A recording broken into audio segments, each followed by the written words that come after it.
If you're a heat and air conditioning technician or even a salesperson, what are the upsides of being in HVAC sales and why does it matter? This is a super important question. I'm Scott Bell, coming to you live for HVAC Technician Sales Secrets on a perfect day to talk about sales and a perfect day to talk about you. You should be like this, Scott, 2 thumbs up. I'm waiting for this video. There's a ton of upsides. There are some negative things about the industry. We're going to push those away. There's a lot of really good things about the industry. We're going to pump those things up. So first and foremost, there's very little barrier to entry for you. There's a lot of companies that'll train. There's a lot of companies that'll teach you. There's a lot of, there are some good trainers out there besides me, right? Like I'm up here. There's some people that are, right? But you know that's how it is anywhere. So you have the ability to train and learn a trade and get very good at what you do. And with that being said, number 2, when you train right and you get the right coaching and the right training, the income can be fantastic. You can make a good amount of money. In heating and air, it could be pretty easy for you to make a 6-figure income within a couple of years of you starting. And like that's real money with you doing the right thing. No shenanigans, no games, no making stuff up, no lying, no cheating, no stealing. You can absolutely have a 6-figure job. The upside is, you know, you get to learn how to work on equipment. You get to learn how to fix things. You get to learn how to do stuff. Another upside is you can pretty much go anywhere that you want.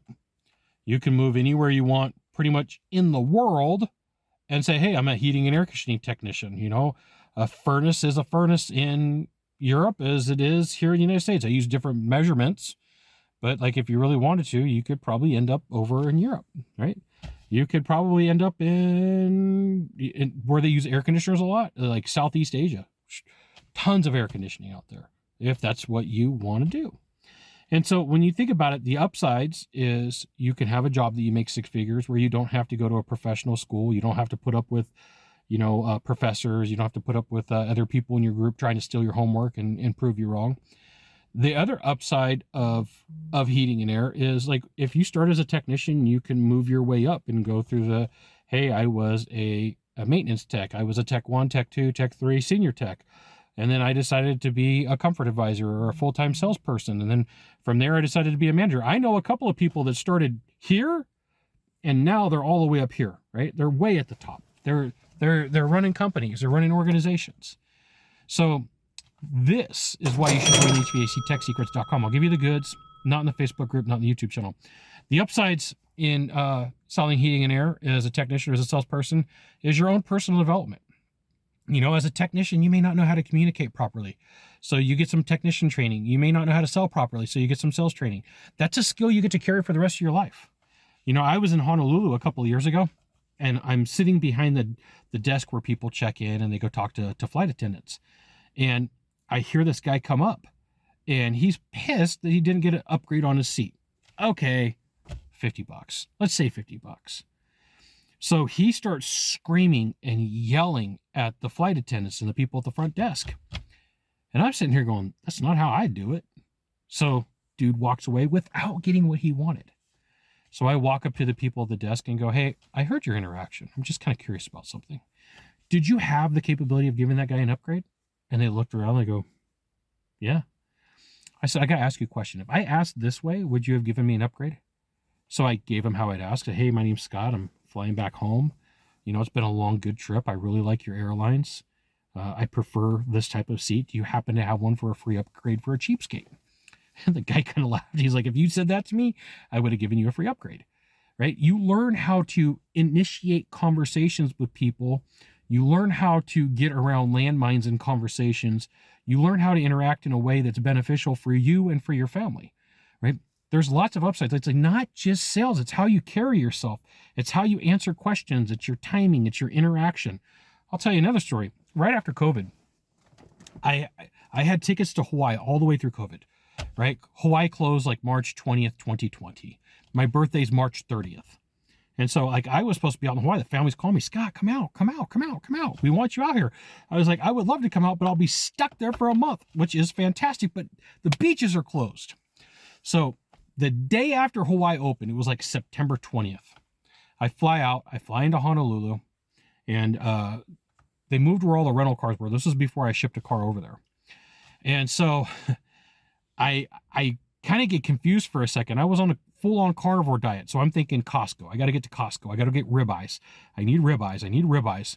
So the Nimitz Highway runs right in front of the airport, and then there's a street right off of the Nimitz Highway, and that's where all the rental cars were. So I was talking to the bus driver. I get confused about where I'm at for half a second. I go to leave the rental car agency. Instead of making a right, I made a right, and then I went whoop, and I turned into a left. Well, the car that was coming at me was a Honolulu County Sheriff, which, dude, Honolulu PD all over the place. Honolulu County Sheriff, there's not a ton of them. They're usually at the airport. So I pull over in the McDonald's parking lot on the Nimitz Highway, and the cop's like, you know, what are you doing? Why are you here?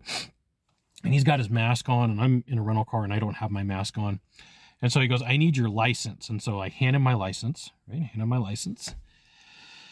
And so he's asking me questions. And then so like, I was like, all right, well, thanks for giving me the warning. And I held my hand out, right? Like this, but out the window. Held my hand out like this. Thanks for the warning. And I just looked at him. And he just kind of like for a second froze. And he goes, all right, a warning. Hands me back my driver's license. The guy on the other side's like, what are you doing? I'm like, he gave me a warning. You heard him and I heard him. We got a warning going on here. And he was like, dude, what the hell just happened? What just happened? These are the skills, the talents, and the capabilities you learn from having conversations about sales and learning how to interact with people. One of the upsides of HVAC sales is you learn how to communicate in a way that most people will never have in their lives, unless they're in sales, unless they're an attorney, unless they're just used to getting their way. There's things like, because you get to go into houses, you get to see how people live for real, right? I calculated that I've probably been in 17,000 houses. So I know how people really live. Everybody's got clutter. Everybody's got junk. Everybody's got problems, right? So like deep down inside, you start realizing like, hey, these are how people are. This is the conversation. This is the style that they have, because people may have one conversation at the office in their business, and they may have a different conversation at home. So you get to learn how to interact with people at a skill and a level that most people never see. It is one of the biggest benefits. And it took me about 3 minutes to explain that between, you know, the conversation about Hawaii and the conversation about flying back and getting a better seat. You got one of three things to do from here, just one of three. Find the subscribe button, click on it, and every time I send out a video, you'll get an update. Hit follow if this is social media, or you know what you want to do. You want to share this video with a friend. They'll be like, who's this Scott Silverman Bell dude? I think he's awesome, which is true. We'll see you soon. Thanks for watching.